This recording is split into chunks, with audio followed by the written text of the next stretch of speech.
กียบงานนะส่งเกียบงานอุ้ยเป็นไงไอดอล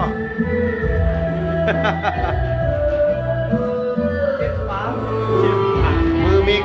คันเทพคันเทพ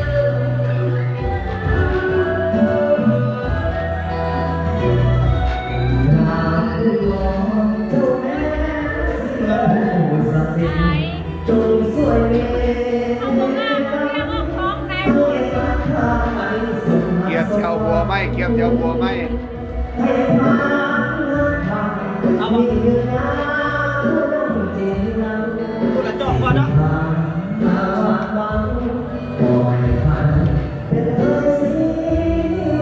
กินฮอตตะเมียบ้างเนาะกินสดๆเลยนะ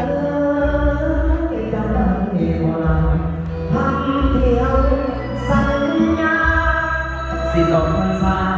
จะมาลันถ้าร้องสีสองเบาสวรรค์ก็เกินวันสิพาใจพาดังอยากเศร้าสีเมืองบอกรอ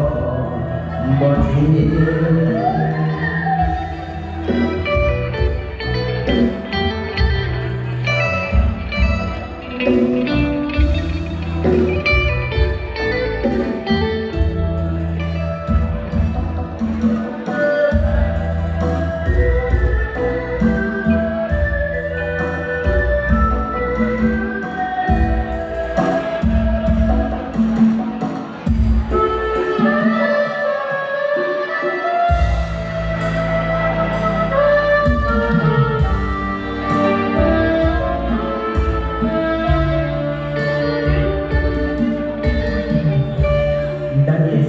ดังใจ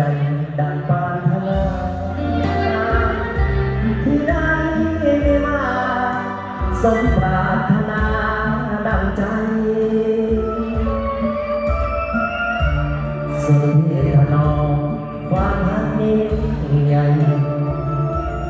สุดทางก็กลายมาเป็นความจริง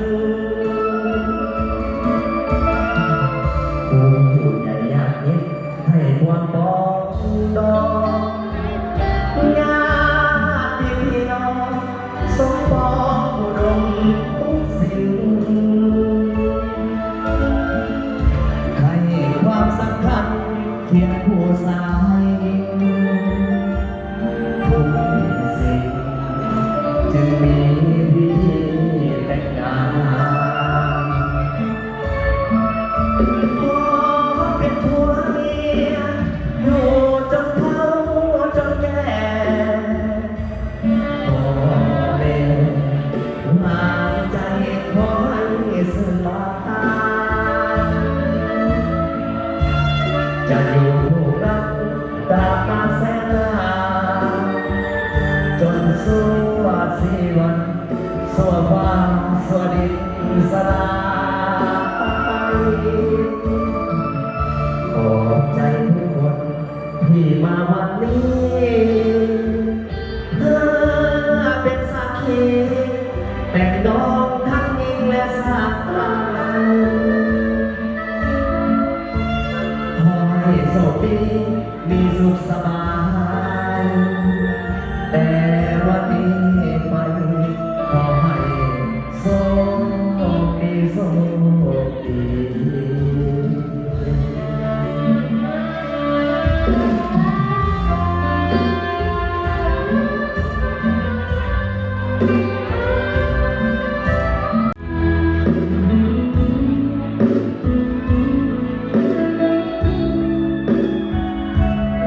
เ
ากเอ่ยช่วยดลใจ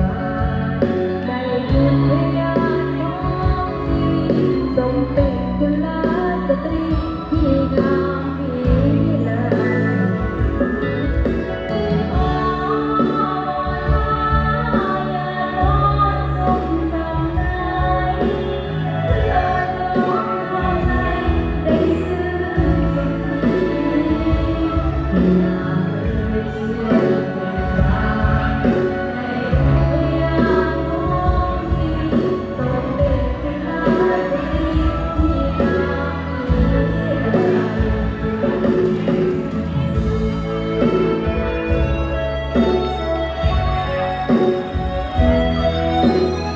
ามพิไ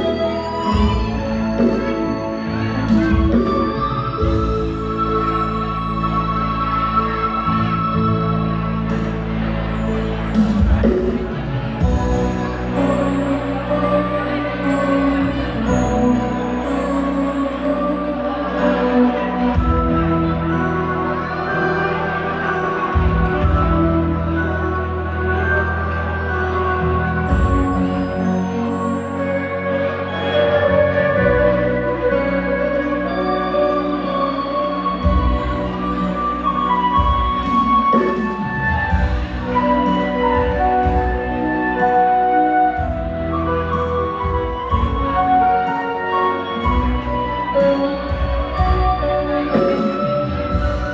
น้องคือสิ่งที่อาจ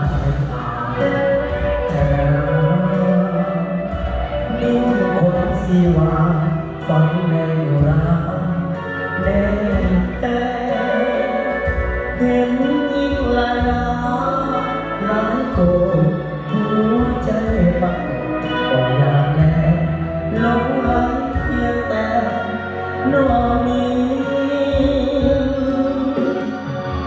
หัวใจควรคำลำเป็นน้ำไปหาลงไหลไปหาน้องนางเมตตาปานีหวังในความรักสูงส่งแค่ไหนขอก็ช่วยทีสิ้นใจที่หาสลับ สลับใจสลับอยู่ในเลืมหายแน่นหนักน้องจงรับรู้น้องจงรู้จักว่าอายเฝ้าหาลมพัดสลับใจ น้องคือตัวที่สอบแสงสิ่งว่าตั้งใจไว้ว่าหากเดียวสัวป่ามันดีหากเอาปกว่าซึ่งนั้นแม่น้องก็หาแม่ดีหากเดียวเกี่ยวน้องต่อไป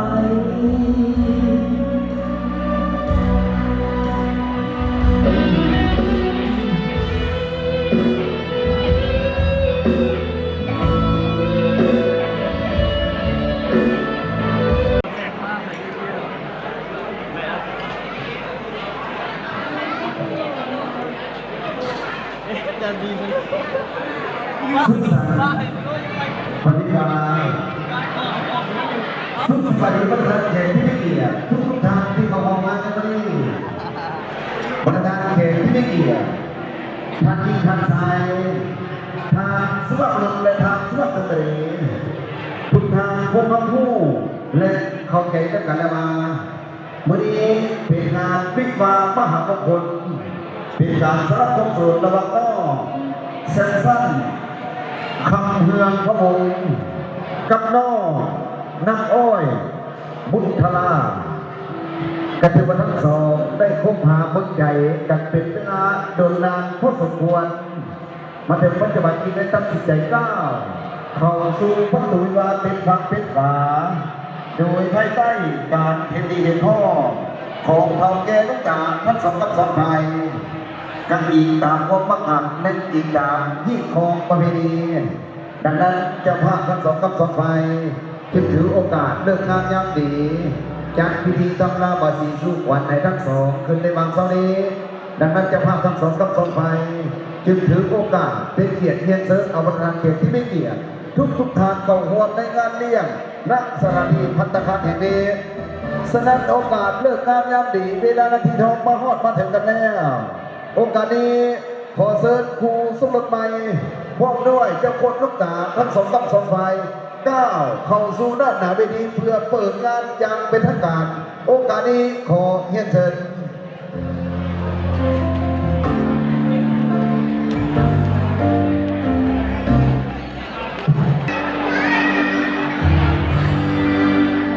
และโอกาสนี้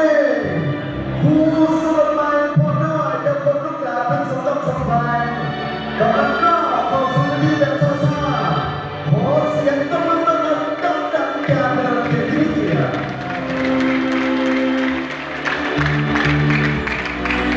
เสด็จพ่อเข้าใจ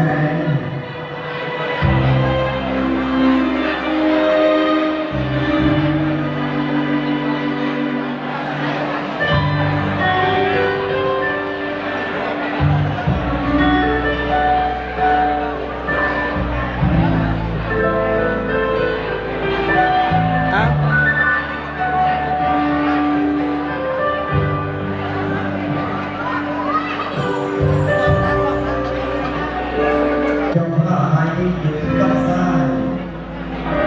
และเจ้าภาพซ้ายอยู่กับขวาก็เสร็จ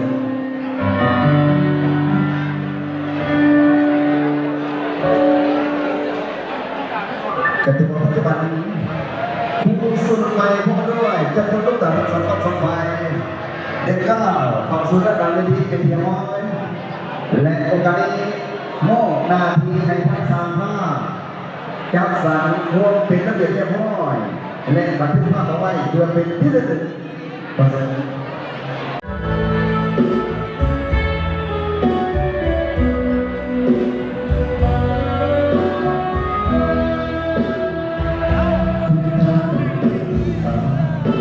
งานนี้มาของวันนี้ของต้อนรับผู้ดีสุภาพสตรีผู้รู้มามาอวยพรไทยพร้อมด้วยน้ำใจของสัมมาไปเจ้าภาพจะน้องทั้งสองฝ่ายขอบใจหลายๆที่มาอุ่นบัดนี้น้องสัมภาษณ์จะน้องเขาเดินทุกทางเดินร่วมประทานแล้วบอกสำราญเป็นเกียรติที่เราเป็นทางเป็นสุราเพื่อหนึ่งยาวพวกเราจะหาเพื่อพวกเจ้าเดินเลือกเอาทางทางสบายอาจมีสิ่งใดก็เถิดใจเลิกทางเนื้อว่าทั้งมาละยาว่าจะมาปาเกี่ยวคออันก่อนขอทำให้สิลานขาดอกปอพวกเราเจ้ามาคำสอนขอให้น้องจงได้อภัยเมื่อเลิกเดินทางกลับบ้านโอ้ยโชคอย่ามีโชคจะรีบลงอย่ามีลงเปลี่ยนหาใครไปฟังคืน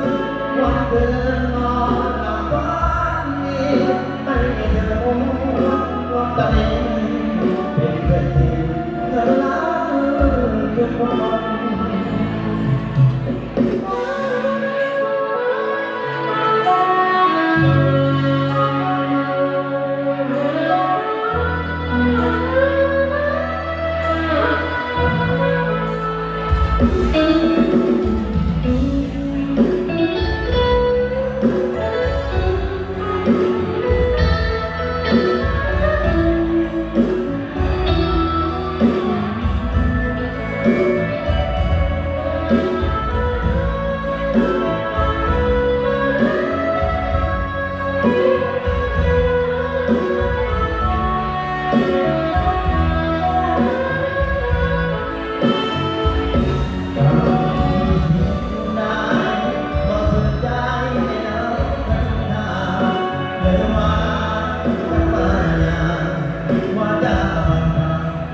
ยังพอ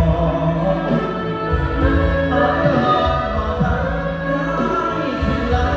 ถ้าโดนมองฟ้าว่าเขาต้องหาเป็นดอก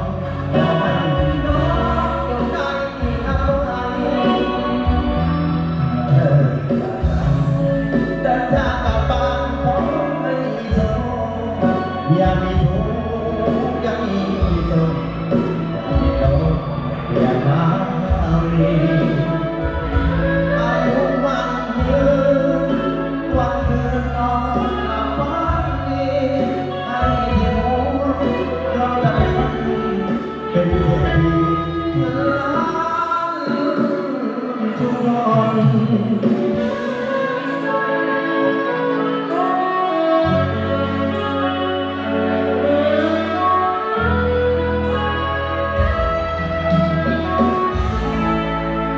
โอ้ย เอาไปได้ไรสิ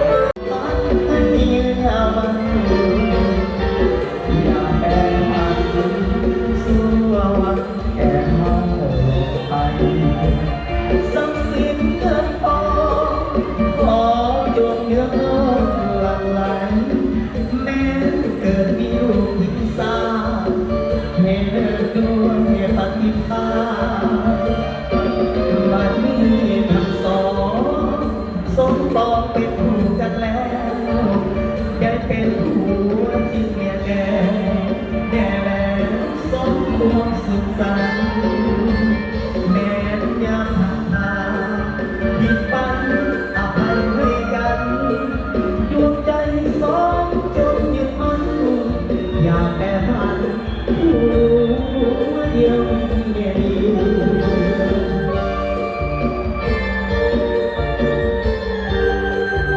ขออวยพรให้ทางทั้งสองจงคงรักยืนยาววันพันปีจะนานนานขอให้ความรักกับส่วนบ้านอิสลายและขอให้มีสมดังใจหมาย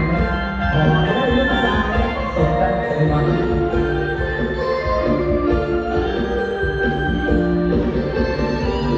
จงขอพักให้ยืนยาวมันอย่าแปรผันสู่วันแต่เราไปทรัพย์สินเงินทองขอจงเนื้อน้องหลั่งไหลแม้เกิดมีลูกหญิงสาวแต่เลิกด้วยปฏิภาณบัดนี้ทั้งสองสมปองเป็นคู่กันแล้วได้เป็นผัวที่เมียแก่แค่แล้วสมควรสุขสันต์แม้ยามผ่านผ่านผิดปันอภัยให้กันดวงใจสองจงยึดมั่นอยากแต่พันผัวเดียวเมียเดียว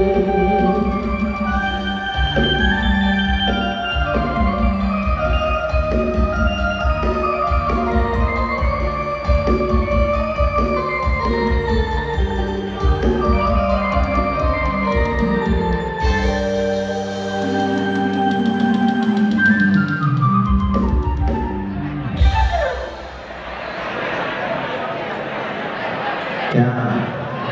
กระทึกมาคอยทั้งสองจงเป็นผู้เดียวแม่เดียว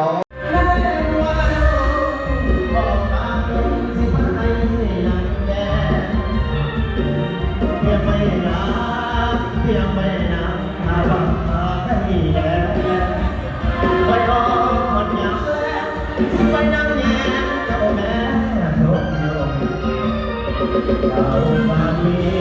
ที่มาบนเรือดำอยู่แถวทางไปตลาดนั่งเดินถึงด่านสองเอาอารมณ์อากาศเย็น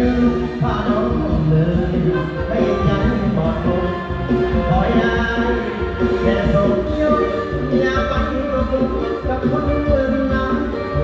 แรงเดินแรงเดิน I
ไปสิร้องเองไปสิร้องโอเค อย่ามาแต่ไปหาเงินมา เรียนในบ้าน โอ้โหเดินรอเพื่อนไปหากันนาเจ็บตัวเป็นนาขอให้นานๆต้องขอเดินทาง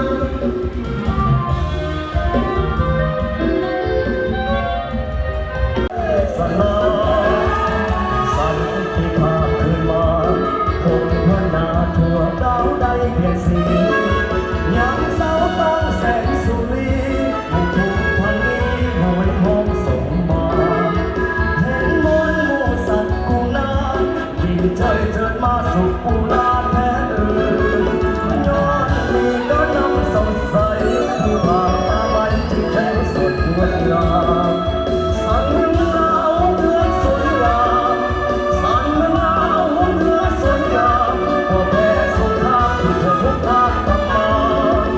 ลงมาต่อไปเจ้าอ่อนเองนี่เป็นสัญญาณว่าเรามีใจสมสารสมเสริมใส่สนอผ่านไปแล้วนะพี่น้องนะขออนุญาตคุณสำหรั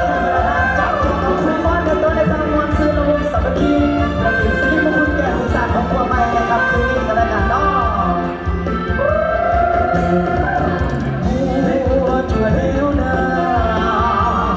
มือหัวมัวตาแต่สองมือกับมือที่จม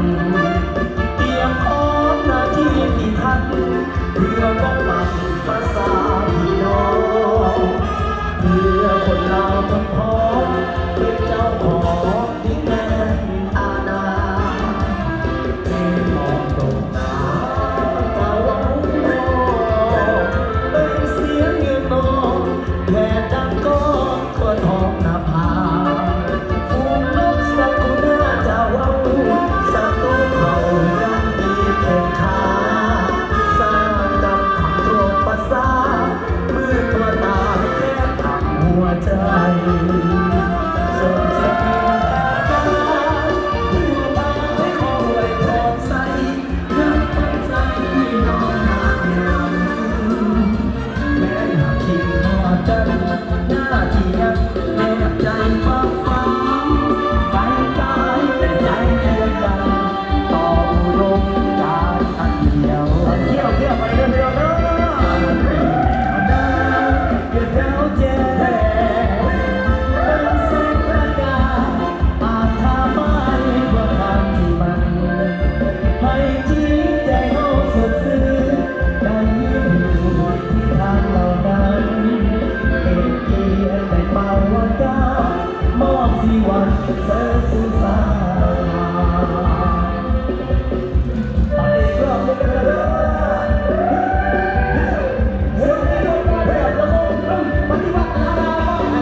ให้สมหวังทุกสิ่งทุกอย่างที่ปรารถนาแล้วกันเนาะ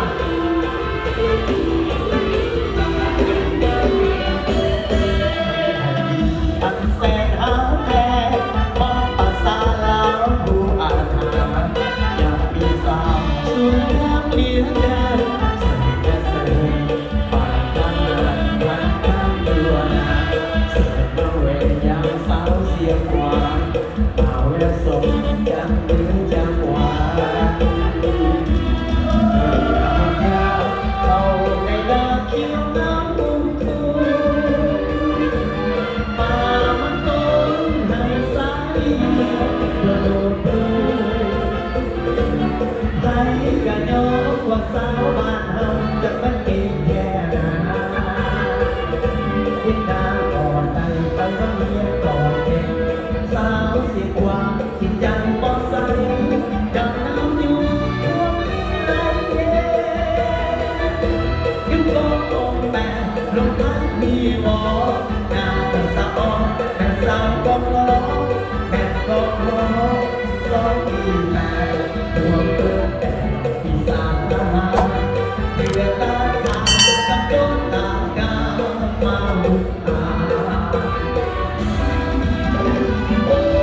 สาวเสียงหัวสาวบ้านเขาสมที่เป็นอีกหนึ่งลาววิญญาณอาถรรพ์สมเป็นลูกหลานของประชาชนเมื่อนกแอ่นบินที่อยู่ลาวหน้าแพ้แม่สาวเสียงหวานตาสวยๆตาดำๆก็คงกินตาตามันดียิ้มแย้มแจ่มใสดวงก้าวไปตามเส้นทางบนประเทศสา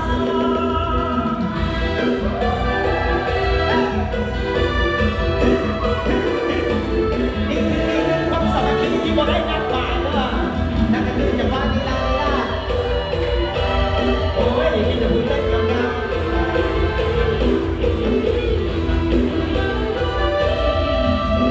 โอ้สาวเสียงควงสาวบ้านเต้า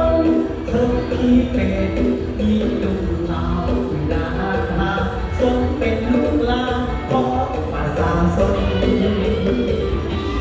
เมื่อนกแอ่นบินจะอยู่เมืองลาวหน้าแท้แม่สาวเสียงควงหน้าสวยๆตาดำๆก็โกนขี้ตาตาไม่ดียิ้มแย้มแจ่มใสดวงก้าวไปตามเส้นทางบนประเทศสาเอาก็เป็นจังหวะที่สี่ต่อเลยกับน้องหักมองก็ยาวไปยาวไป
ข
เอาเดียวไปจะผู้รักษา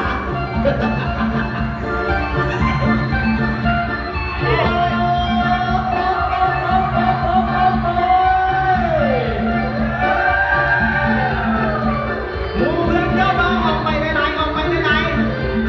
กำลังตัวแพ้ข้าเจ้าเลยมูเจ้าสาวดีไหนกันด้วยนี่โอ้ยประตูเงินประตูห้องจะมาได้เลยแค่ไหนสิทางมาหอดได้เฮ้ยอย่าหมูคุณเจ้าสาวอยู่ด้านไหนขึ้นมามาบังเจ้าสาวไว้เนี่ย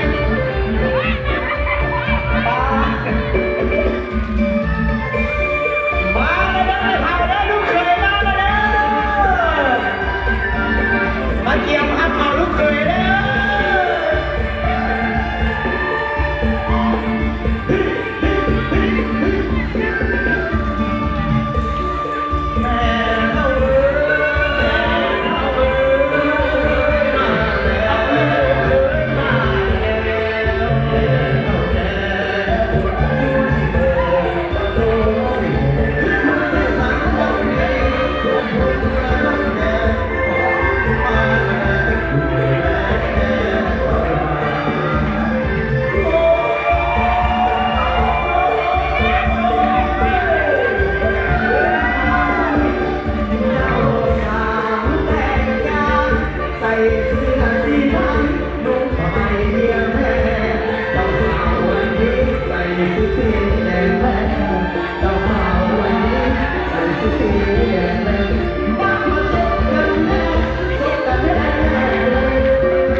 สำหรับคนโสดก้าวออกมา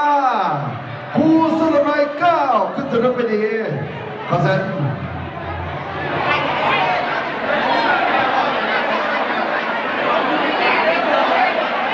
ขอเสียงมูเจ้าบ่าวมูเจ้าสาว โอเคโอเค ให้สุภาพบุรุษอยู่ข้างหลังสุภาพสตรีอยู่ข้างหน้า อยู่ในโซนทำไมมีเงินสดเกิน1,000 บาทก่อนจะโยนให้แสดงความต้องการกันแล้วพี่น้อง เอาพร้อมแล้วหากทำได้จะเป็นคนโชคดีสัญญากันก่อนสัญญากันก่อนหากใครทำได้ขึ้นมาถ่ายรูปกับผู้สุดไปอยู่ทางเวทีก่อนจะลงไปทำได้แล้วขึ้นมาถ่ายรูปกับผู้สุดไปทางเวทีโอเคเนาะสัญญากันก่อนสัญญากันก่อน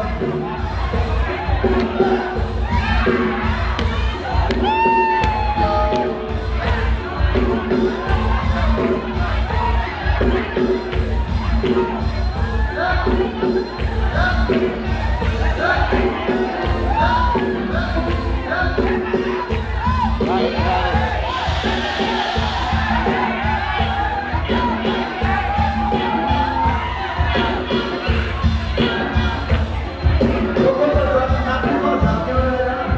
โอเคโอเคทุกคนก็โอเคเยี่ยมจ้าพวกผมจะเป็นข้อถามเยอะเลยโอเค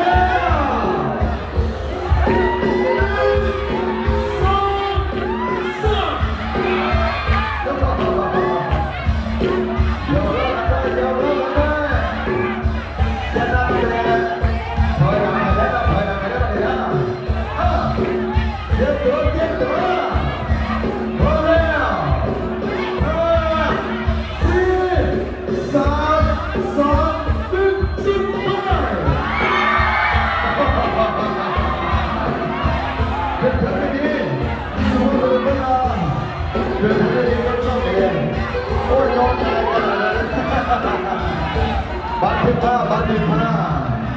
ของตามร้านก็ตามร้านก็ตามร้านสำหรับผู้โชคดีจะเป็นคนนี้เป็นสุภาพบุรุษขึ้นมาเอาบันทึกภาพไปบันทึกภาพไปสำหรับผู้โชคดีด้านบนสุดเลยที่จะเป็นตัวเป็นอะไรเขาจะเป็นอะไรอาหารไหนได้เป็นอะไรเอาพร้อมแล้วสุดยอด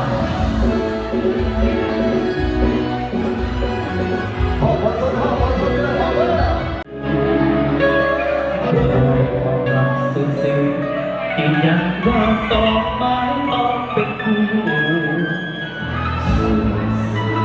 สองโลกเป็นทองพันเดียวทองเดียวสู่สิริวันสูงจะอยู่ด้วยกันจนวันแก่เท่าอีก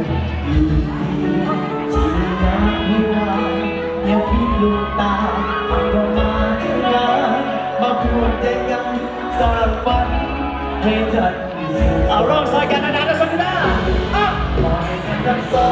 งจงมองหาทั้งที่เงาปล่อยกันทั้งสองยามแบกผ่านจนทั้งนั้นแก่เอาลงไปเป็นปอเกียรติศักดิ์ศรีด้วยกันมาถึงสิ่งใดสมปรารถนาทำตามญาติมาเอาไปให้กัน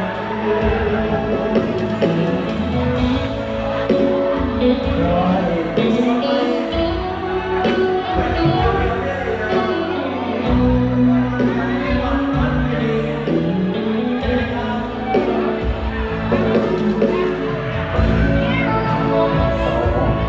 ควงน้องต้องคงใจเป็นความรักเสียยืนยันว่าสองไม้ต่อคอยคู่สิ่งสองวงควงเป็นทองแผ่น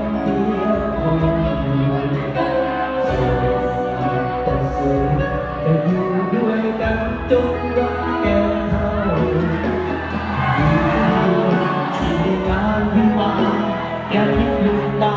ตั้งมือมาทำงานมาร่วมใจกันสร้างฝันให้ทันสุดโต่งเอาสักนิดหนึ่งว่าช่วยกันอาจารย์นะ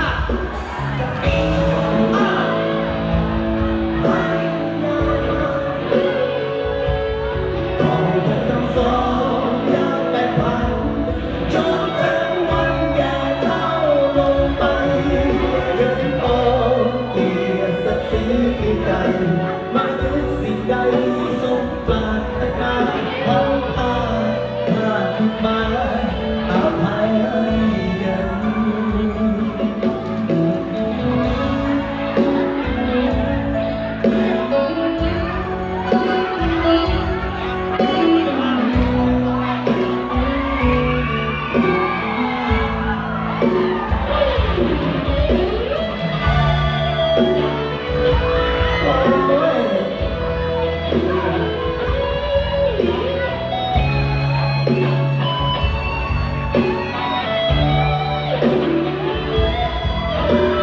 เป็นอีกหนึ่งภาพความทรงจำที่ประทับใจเนาะ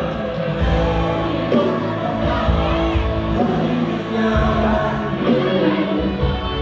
ขอให้เราทั้งสองยังแบ่งปัน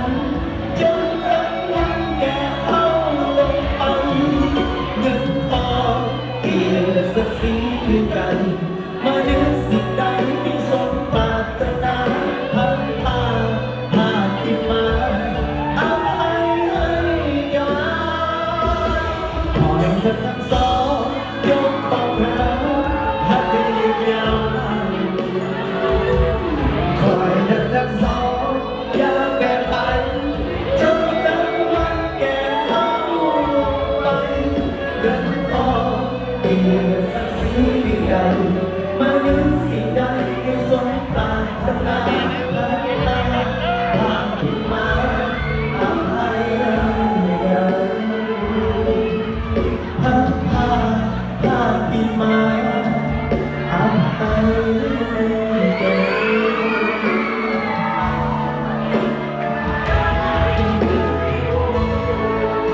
น ก่อนเท้าซีเมนต์เล่เดี๋ยวเอาแบบเป็นทางการต้นเชียร์แล้วให้เจ้าบ่าวหอมเจ้าสาวให้เจ้าสาวหอมเจ้าบ่าวก่อนเนอะ นั่นแหละ กดดันแล้วออกก่อนแล้วส่วนนี้มันไปเป็นแบบเป็นเล่ให้ไปเลยกับน้องกับสมน้ำใจที่ใส่ซะเนี่ยเป็นสุดท้ายเลยครับคืนนี้วันเราสบายดีสบายดี